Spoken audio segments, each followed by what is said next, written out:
గంగమ్మ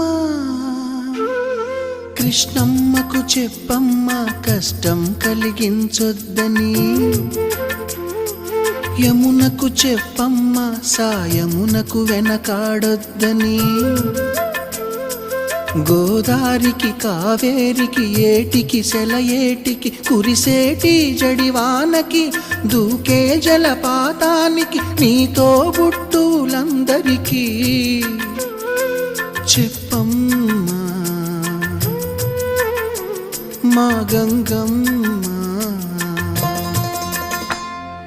జీవనదివిగా ఒక మోక్షనిధివిగా పండ్లు పూలు పసుపుల పారాణి రాణిగా